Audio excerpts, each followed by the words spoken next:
Tu regardes, tu restes, tu fais partie du truc. Ici, on ne fait pas de contenu fast-food. Chaque vidéo est un terrain de jeu, un champ de bataille, une énigme. Tu veux juste cliquer, passe ton chemin. Tu veux comprendre, rire, cogner, réfléchir, alors reste jusqu'au bout. Et si t'es encore là à la fin, t'es pas juste un abonné, t'es un complice. Bonjour, bienvenue à Gilles de Presse. 2025, l'année où le climat a basculé. Est-ce que ça change pour nous? 2025, c'est l'année où la planète a franchi un cap irréversible. 2025, une année que personne ne voulait voir entrer dans l'histoire. Une année qui marque un seuil, un point de non-retour, un moment où la planète a cessé de nous avertir et a commencé à nous répondre. Ce n'est plus une projection, ce n'est plus un scénario, c'est la réalité.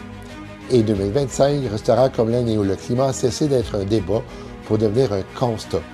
Alors viens, on va regarder ça ensemble, pas pour paniquer, pas pour moraliser, pour comprendre. Comprendre ce que 2025 révèle vraiment, un monde qui bascule, des écosystèmes qui s'effondrent et une humanité qui tarde à réagir. Restez jusqu'à la fin. 1,47 degrés Celsius, le nouveau visage de la planète. En 2025, la température moyenne mondiale atteint 1,47 degrés Celsius, au-dessus du niveau pré-industriel. C'est l'une des années les plus chaudes jamais enregistrées, et ce n'est pas un accident, c'est une trajectoire. La ligne rouge n'est plus une limite. Pendant longtemps, 1,5 degré était une ligne rouge, un horizon à ne pas franchir. Mais aujourd'hui, cette limite n'est plus un futur hypothétique. Elle est devenue une réalité statistique. 2023, 2024, 2025, 3 années consécutives au-dessus de 1,5 degrés Celsius. Une première dans l'histoire humaine. Le climat n'est plus en train de changer. Alors le message est clair. Le climat n'est plus en train de changer. Il a changé. Et nous vivons désormais dans un monde différent de celui que nous connaissions.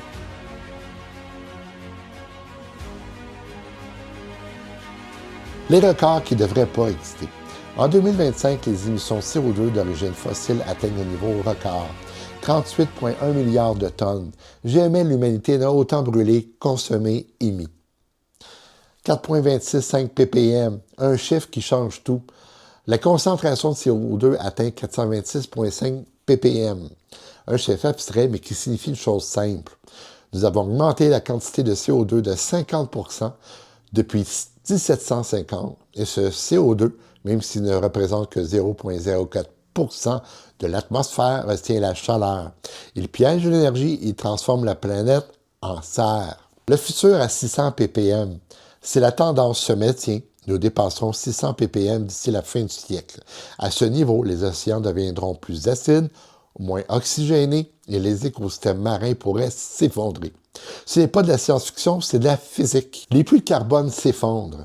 Pendant longtemps, la nature a absorbé une partie de nos erreurs. Les forêts, les océans, les sols, les puits de carbone naturels, des boucliers, des amortisseurs. Le renversement silencieux. Mais en 2025, une nouvelle donnée bouleverse tout.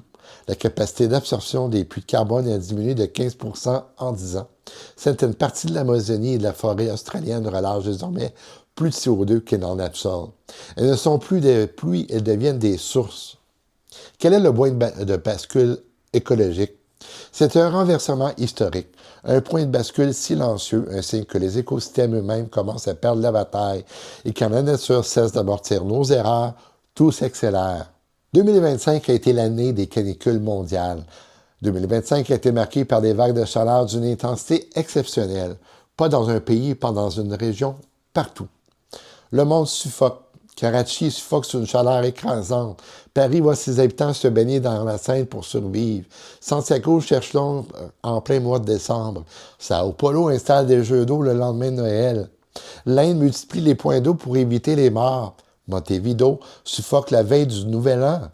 Ce ne sont pas des anomalies, ce sont des avant-goûts, des fragments du futur, des signaux faibles qui ne sont plus si faibles. C'est la fin de l'illusion du 1,5 degrés Celsius qu'il ne fallait pas dépasser.